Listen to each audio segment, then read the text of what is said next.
आज हमारी इस दुनिया में ऐसे करोड़ों लोग हैं, ऐसे लिटरली करोड़ों लोग हैं जिनके घर में जिम इक्विपमेंट्स पड़े हुए हैं, जिनके घर में दुनिया भर की वेट लिफ्टिंग मशीन्स, बारबेल्स, डंबेल्स पड़े हुए हैं, लेकिन उसके बावजूद भी वे किसी महंगी जिम की मेंबरशिप लेते हैं और फिर वहां जाकर वर्कआउट करते हैं। इसी तरह से ऐसे भी करोड़ों लोग हैं जिनके पास अपनी वेल्थ को सही तरीके से इन्वेस्ट करने के लिए अधिकतर जानकारी खुद उनके पास मौजूद है, लेकिन उसके बावजूद भी उस काम को करने के लिए वे फाइनेंशियल एडवाइजर्स और इन्वेस्टमेंट एक्सपर्ट्स का सहारा लेते हैं। ठीक इसी तर्ज पर ऐसे भी कई लोग हैं जो दुनिया भर की बेहतरीन टेक्स्ट बुक्स और एजुकेशनल कोर्सेज उपलब्ध होने के बावजूद भी खुद अपनी इच्छा से उस सब्जेक्ट को अपने घर में बैठकर स्टडी नहीं कर पाते और उस कोर्स को पूरा करने के लिए किसी प्राइवेट ट्यूटर को हायर करते हैं। जैसा कि आप इन सब एग्जाम्पल्स को देखकर समझ सकते हैं कि ये सब लोग ऐसा सिर्फ इसलिए करते हैं क्योंकि उनमें इच्छा शक्ति या विल पावर की कुछ कमी होती है। घर में जिम इक्विपमेंट्स होने के बावजूद भी कई लोग मोटिवेटेड फील नहीं करते, जबकि वे जिम में जब अन्य लोगों को वर्कआउट करते देखते हैं तो उनकी इच्छा शक्ति में एक नई मजबूती आती है और तब वे जिम इंस्ट्रक्टर की मौजूदगी की वजह से और अन्य लोगों के एक्सरसाइज करने के माहौल की वजह से होने वाले मोटिवेशन के चलते एक्सरसाइज कर पाते हैं। इसी तरह से करोड़ों लोगों को पैसा कमाना भी आता है और उसे स्टॉक मार्केट में इन्वेस्ट करने का नॉलेज भी उनके पास होता है, लेकिन उसके बावजूद भी वे फाइनेंशियल एडवाइजर्स का सहारा सिर्फ इसलिए लेते हैं क्योंकि उन्हें लगता है कि यदि वे खुद स्टॉक मार्केट में डायरेक्टली इन्वेस्ट करेंगे तो वे शेयर्स को खरीदते या बेचते वक्त इच्छा शक्ति की कमी होने की वजह से कुछ न कुछ गलती कर देंगे।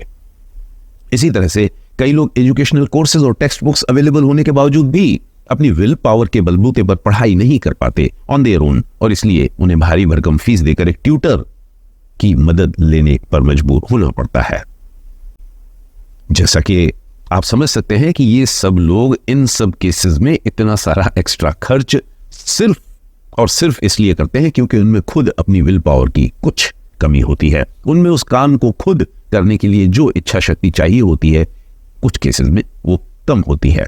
और ठीक इसी तरह का मैकेनिज्म पिछले लगभग 30 सालों से वजन कम करने की प्रक्रिया में भी दिखाई देने लगा है। आज हमारी दुनिया में 200 करोड़ से ज्यादा लोग ऐसे हैं जिनका वजन उनके आइडियल बॉडी वेट से कहीं ज्यादा है, और नेचुरली इनमें से अधिकतर लोग अपना वजन कम करना चाहते हैं। और उनमें से कई लोगों को यह साफ साफ मालूम है कि उनके वजन बढ़ने के पीछे एक बहुत बड़ा कारण है उनका जरूरत से ज्यादा मात्रा में भोजन खाना।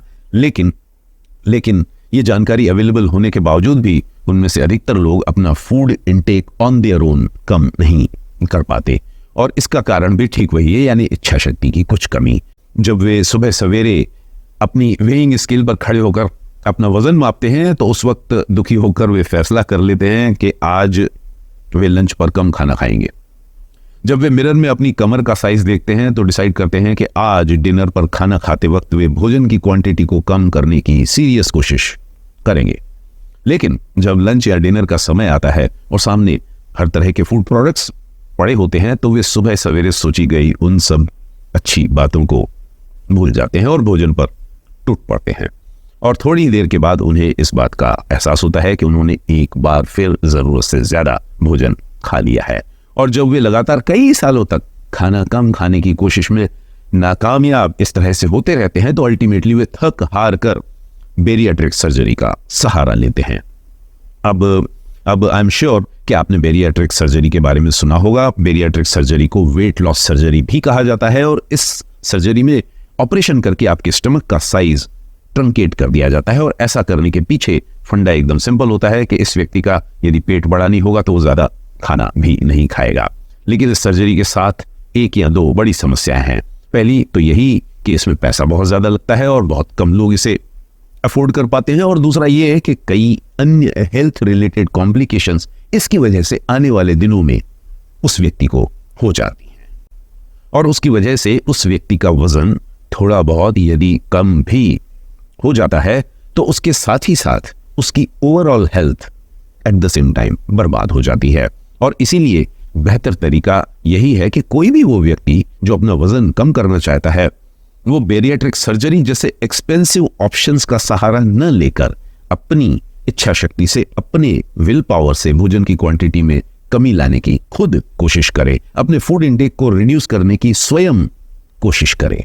अब यहां लफड़े वाली बात यह है कि इच्छा शक्ति किसी दुकान पर नहीं मिलती, आप इसे खरीद कर या मांग कर एक्वायर नहीं कर सकते। और at the same time will power कोई ऐसी चीज भी नहीं है जो आपके जीन्स में पाई जाती हो, जो आपकी एंसेस्ट्री से आती हो। इसे आपको खुद डेवलप करना पड़ता है और वो डेवलपमेंट धीरे धीरे होता है।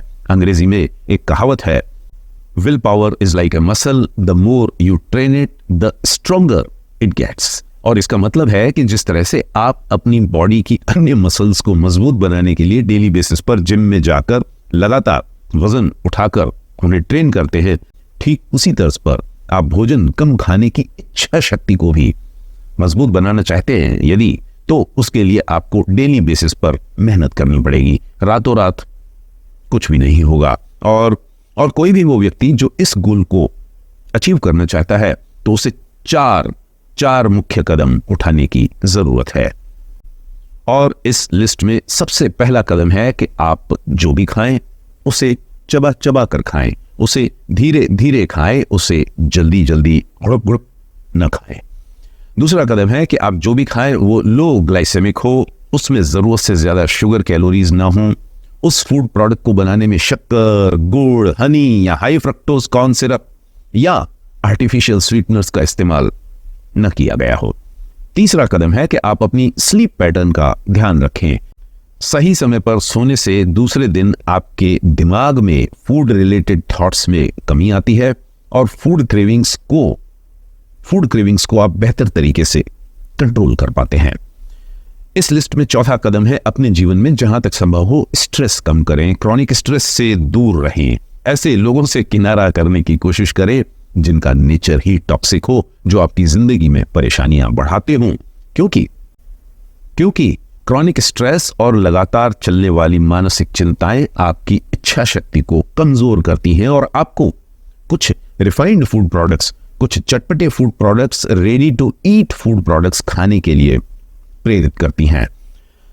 अब इन सब फैक्टर्स का अपना अपना महत्व है और बेहतर तो यही होगा कि हम इन चारों स्टेप्स को साइमल्टेनियसली अपनी लाइफस्टाइल का हिस्सा बनाएं। लेकिन यदि किसी व्यक्ति के लिए ये सब करना मुश्किल है तो उसके बाद जो दूसरा रास्ता बचता है वो यही कि इनमें से जितने ज्यादा से ज्यादा फैक्टर्स को हम अपना सके उतना ही बेहतर होगा।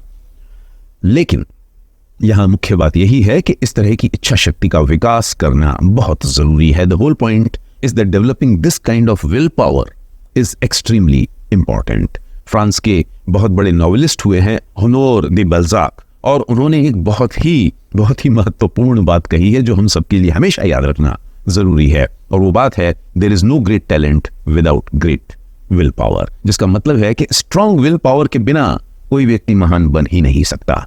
और इस बात का सबूत हमारे देश में भी कई स्पिरिचुअल मास्टर्स अलग अलग समय पर दे चुके हैं। वो गौतम बुद्ध हो, वर्धमान महावीर या महात्मा गांधी, इन सब लोगों ने अपनी इच्छाओं पर काबू पाकर महानता की वो मंजिलें तय की हैं जिनकी तरफ हम आज देखकर आदर से अपना सर झुका देते हैं।